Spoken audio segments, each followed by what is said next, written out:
Hello welcome back to ട്രാൻഗുഡ് gardens. ഞാൻ അഞ്ജന കൃഷ്ണൻ. അപ്പോൾ നമ്മളെന്നും റോസിൻ്റെ സെയിൽ വീഡിയോ ആയിട്ടാണ് വരുന്നത്. ഇന്ന് നമ്മളൊരു ഫ്രൂട്ട് പ്ലാന്റ്സ് ആണ് സെയിലിനായിട്ട് കൊണ്ടുവന്നേക്കുന്നത്.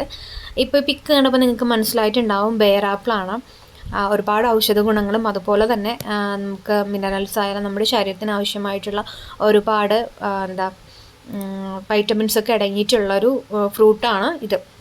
നമുക്കങ്ങനെ വീട്ടിലൊക്കെ ഫ്രൂട്ട്സ് പ്ലാന്റ്സിൻ്റെ കളക്ഷനൊക്കെ ഉള്ളവർക്കാണെന്നുണ്ടെങ്കിൽ പറ്റുന്നൊരു ചോയ്സാണ് ബെയർ ആപ്പിൾ എന്ന് പറയുന്നത്. ഇതിൻ്റെ 2 കളേഴ്സിലാണ് വരുന്നത്. ഒന്ന് റെഡ്, പിന്നെ നമ്മുടെ ഗ്രീൻ ഉണ്ട്. രണ്ടും ഇതിൽ പൊതുവേ നമുക്ക് സ്വീറ്റ്നെസ് കൂടിയത് റെഡ് ആണെന്ന് കേട്ടിട്ടുണ്ട്.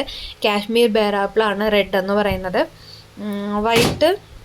വൈറ്റില്ല, ഗ്രീൻ ഷെയ്ഡ് എന്ന് പറയുന്നത് നമ്മുടെ പച്ച ആപ്പിളല്ലേ, അതിൻ്റെ ടേസ്റ്റാണ് വരുന്നത്.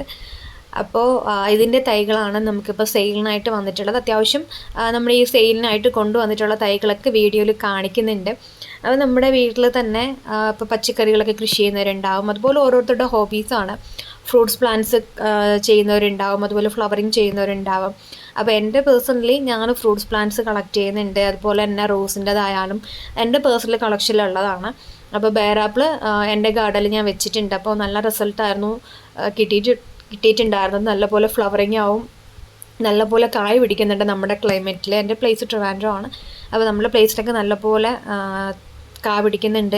അതുപോലെ തന്നെ ഇത് നല്ലപോലെ കായ്ക്കും. നമുക്ക് നമ്മുടെ ക്ലൈമറ്റിനോട് ഏറ്റവും അനുയോജ്യമായിട്ട് വരുന്നതാണ്. അപ്പോൾ നമ്മുടെ കുട്ടികൾക്കൊക്കെ ആയാലും വിഷമില്ലാത്ത ഫ്രൂട്ട്സൊക്കെ മേടിച്ച് കൊടുക്കണം എന്ന് ആഗ്രഹിക്കുന്നവർക്ക് പറ്റിയൊരു ചോയ്സാണ്. ഇപ്പം നമുക്ക് കടകളിൽ നിന്ന് കിട്ടുന്നത് ഓൾമോസ്റ്റും അറിയാമല്ലോ, വിഷാംശമുള്ളതാണ്. നമുക്ക് മേടിച്ച് കഴിക്കാൻ തന്നെ ബുദ്ധിമുട്ടുള്ള ടൈപ്പുകളാണ്. നമ്മുടെ ആപ്പിളൊക്കെ ആയാലും നമുക്കറിയാമല്ലോ എത്രമാത്രം വിഷമുള്ളതാണെന്ന്. അപ്പോൾ അതിൽ നിന്നൊക്കെ വ്യത്യസ്തമായിട്ട് നമ്മുടെ ഗാർഡനിൽ തന്നെ നമുക്ക് കൃഷി ചെയ്ത് നമുക്കിതിൻ്റെ കായ്കൾ കഴിക്കുക എന്നുള്ളത് ഒരു ഭാഗ്യം തന്നെയാണ്. വീട്ടിൽ തന്നെ വിളവെടുത്ത് അത് ടേസ്റ്റ് ചെയ്യുക എന്നുള്ളത്. നമുക്ക് ഒരുപാട് കെയർ ഒന്നും കൊടുക്കണ്ട, ഒത്തിരി വളപ്രയോഗത്തിൻ്റെ ഒന്നും ആവശ്യമില്ല. നമ്മുടെ കെയർ കൊടുത്തില്ല എന്നുണ്ടെങ്കിൽ പോലും നല്ലപോലെ കായ്ക്കുന്ന തൈകളാണ്. ഇതിൻ്റെ കോംബോ ആണ് രണ്ടിൻ്റെയും 380 രൂപ ഇൻക്ലൂഡിങ് കൊറിയർ ചാർജാണ് കേട്ടോ 2 പ്ലാന്റിന് വരുന്നത്. Thank you.